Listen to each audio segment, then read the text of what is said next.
Qual que é a vantagem de você escolher trabalhar com projetos de infraestrutura? Primeira coisa, primeiro ponto, esse é o ponto que mais me chama a atenção. É isso daqui que fez o Rafael escolher trabalhar com projetos de infraestrutura. Vende projetos mais caros. Mas como assim, Rafael? Caro comparado ao quê? Né? Porque caro e barato, você tem que ter sempre uma comparação. Né? O ser humano ele acha caro ou barato alguma coisa que ele consegue comparar. Então, por exemplo, uma Lamborghini, ela é cara ou é barata? Depende, velho. Comparada ao quê? Né? Se for comparada a um Fusca, ela é até barata, né? Agora, se for comparada a uma Ferrari, por exemplo, aí você vai ter dois iguais ali. Então, por que vender? Por que dentro de projetos de infraestrutura a gente vende projetos mais caros? Por que a gente tem isso daí? Bom, pensa comigo aqui. Pega um loteamento, por exemplo. A obra de um loteamento, para ela ser executada, para ela sair do papel, para ela ser construída, ela tem ali vários milhões de reais, dezenas de milhões de reais investidos ali para poder ela sair do papel. Para fazer a terraplenagem toda, para fazer a drenagem, para fazer a pavimentação, para fazer toda a infra do loteamento. Eu digo a obra, então são dezenas de milhões de reais. Agora você pega a maioria das casas hoje no Brasil, por exemplo, edificações. Né? A maioria das casas ali, você faz em torno de cento e poucos mil, 150 mil, 200 mil, 250 mil. Aí você vai para o alto padrão, que é a minoria das casas, né? Que fica em condomínios fechados, condomínios de luxo ali, que é uma minoria. Que aí você pega ali um pouquinho mais caro, 500 mil, 800 mil, até 1 milhão de reais ali. Passou de 1 milhão, é raríssimo você encontrar. E dentro da infraestrutura, você encontra qualquer obrinha que você vai pegar ali, ela custa ali 1, 2, 3 milhões de reais. Porque naturalmente é mais caro. Para você fazer uma drenagem, para você fazer uma pavimentação, é mais caro. Então, por esse motivo, o projeto proporcionalmente é mais caro.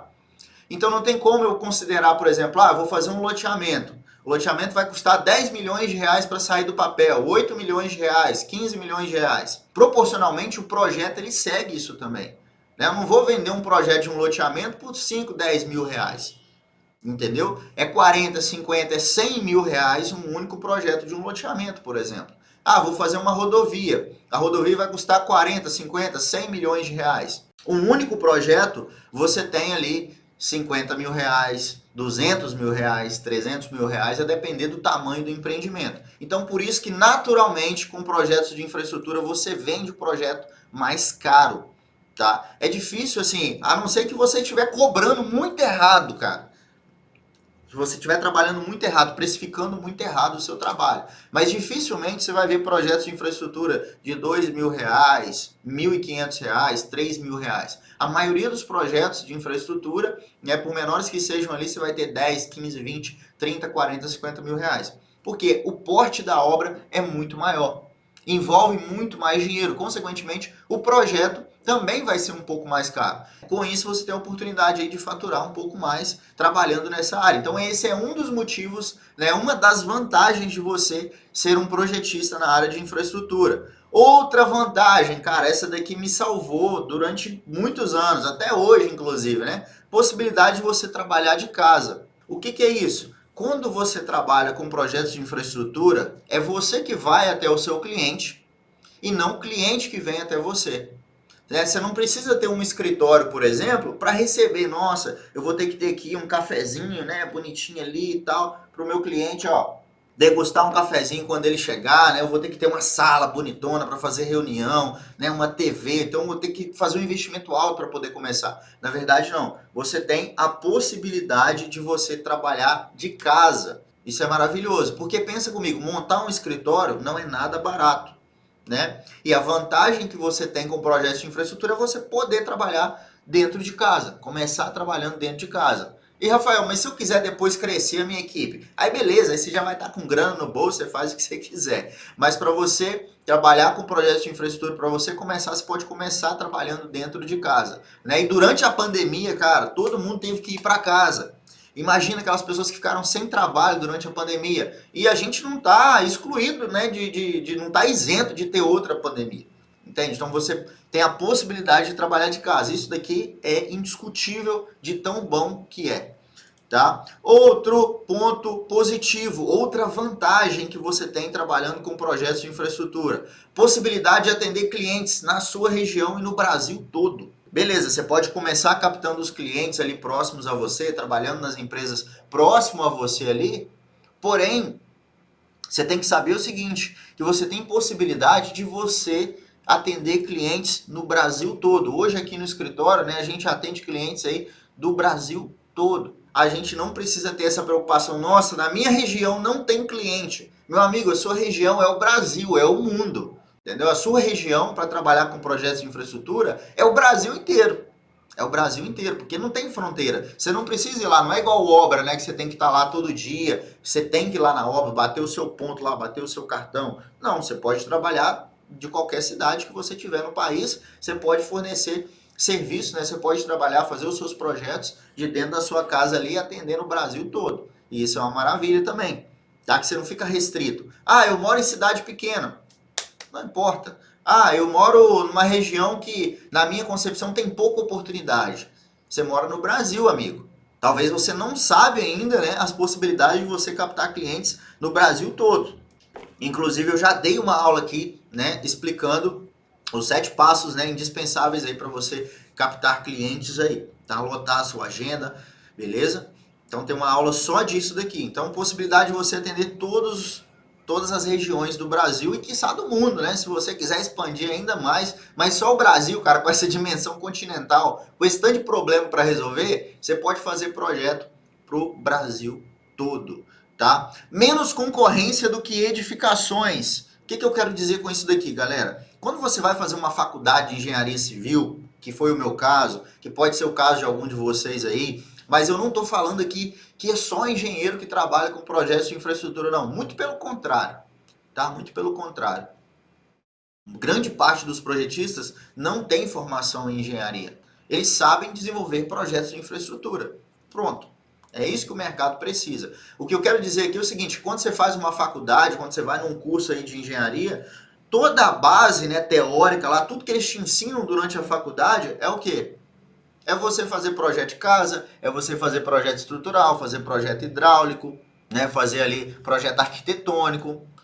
E sabe o que acontece? A concorrência, a concorrência nesse tipo de projeto, ela fica assim, praticamente desleal, ela é ferrenha demais, é todo mundo assim, ó, é igual urubu na carniça, cara. O cara sai com o diploma debaixo do braço ali, ó, da faculdade, o cara bota o diploma ali e sai da faculdade ali e fala, agora eu vou começar a fazer meus projetinhos estrutural, meus projetinhos hidráulicos aqui, é R$2 no metro quadrado, R$5 no metro quadrado, porque eu vou cobrar mais barato, mas eu vou entregar uma qualidade, ó, espetacular. E aí tá todo mundo pensando a mesma coisa.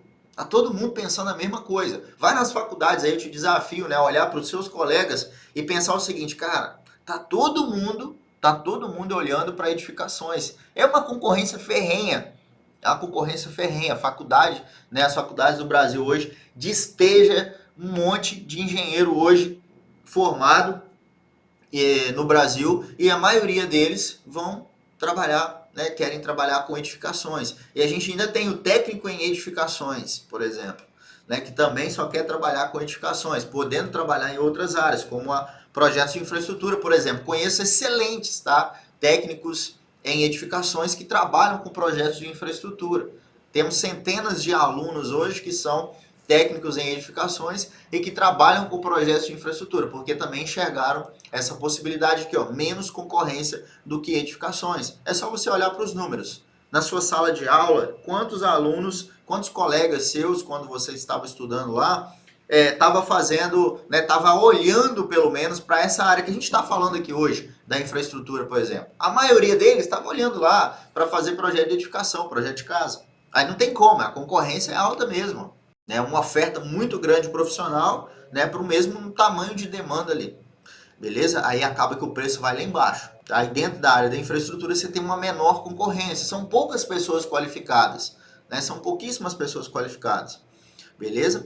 Oportunidades históricas do mercado. O que eu quero dizer com isso? Galera, a gente está passando um momento hoje, aqui no Brasil, que a gente está tendo oportunidades históricas. É isso mesmo. Gigantescas oportunidades históricas desse mercado de infraestrutura. Como assim, Rafael? Me explica melhor. Se você olhar aqui, eu trouxe 2 pontos importantes que a gente tem hoje no Brasil que mostra as oportunidades históricas desse mercado. A implementação BIM, eu já vou te explicar melhor sobre o que é isso daqui, e o marco do saneamento. O que é esse marco do saneamento, Rafael? O marco do saneamento, galera, nada mais é do que um marco histórico mesmo, né?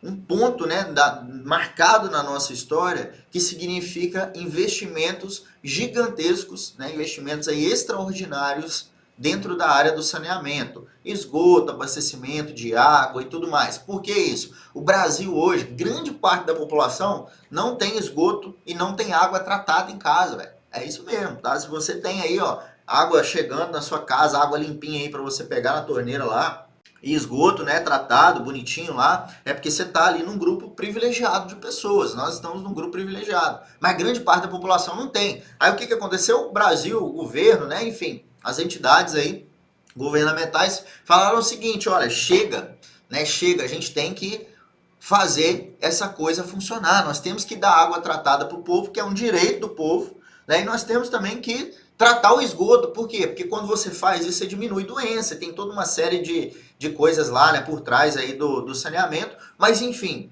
é uma oportunidade histórica. Por isso que se chama Marco do Saneamento. Não é à toa que tem um nome, Marco do Saneamento. Se você buscar aqui, por exemplo, ó, investimentos em Marco do Saneamento, ó, já gerou mais de 70 bilhões em investimentos. Tá? Olha só, 72 bilhões em investimentos para o setor, né, em 2020. E tem mais um monte, tá? O objetivo do Marco Legal do Saneamento é que até 2033, ou seja, daqui a 10 anos, cara, 10 aninhos, 99% da população brasileira, né, tem acesso à água potável e 90% ao tratamento e coleta de esgoto, tá? São 100 milhões de brasileiros, tá? 31% das pessoas, né, que não tem isso daqui, tá? Então tem cidades que chegam até 95,52% que não tem. Então isso faz com que a gente tenha que ter muito investimento, tá? E olha só que interessante, ó, é uma lei que traz regras claras e dá segurança jurídica, possibilitando a atração de investidores.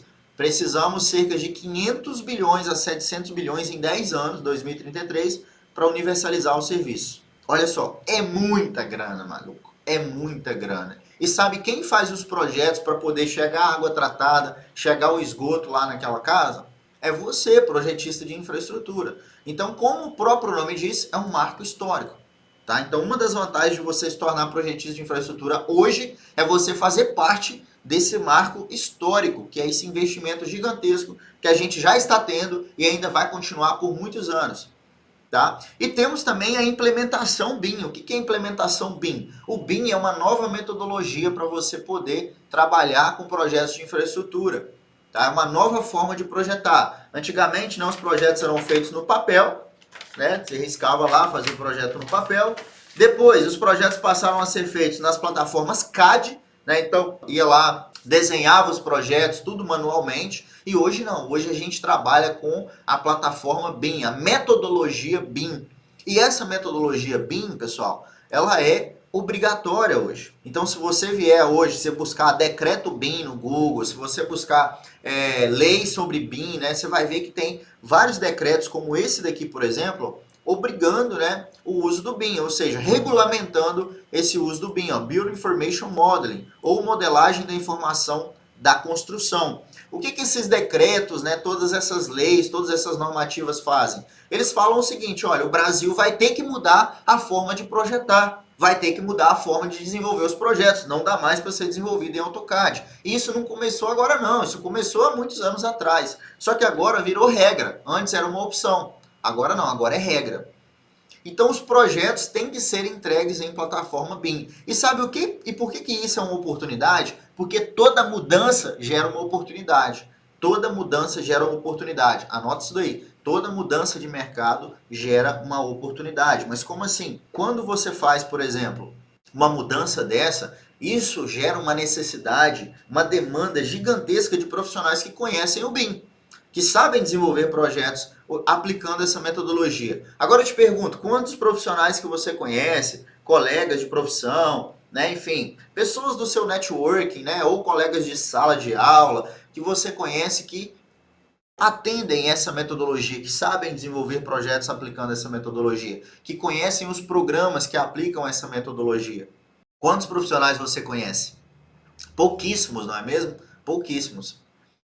Ou quase nenhum, ou nenhum, tá? Então, quando você tem isso, você tem uma demanda gigantesca de profissionais que dominam essa ferramenta, que dominam essa metodologia de desenvolver projetos. E aonde que a gente quer, aonde que eu quero chegar com isso daqui? O Civil 3D, que é a ferramenta que eu ensino aqui para vocês também, para desenvolver todos esses projetos que eu falei aqui, é uma ferramenta, né, que desenvolve todos esses projetos, ao mesmo tempo ela faz o quê? Ela também aplica essa metodologia BIM, ou seja, o Civil 3D ele é moldado para aplicar a metodologia BIM. O AutoCAD não, né? Projetos desenvolvidos em CAD, em Topograph, posição, né? Eles tiveram lá, beleza, tiveram a serventinha deles lá, tiveram tudo certinho deles lá, né? Tiveram a função deles, cumpriram o papel deles, mas agora, infelizmente, já não atendem mais a demanda de mercado.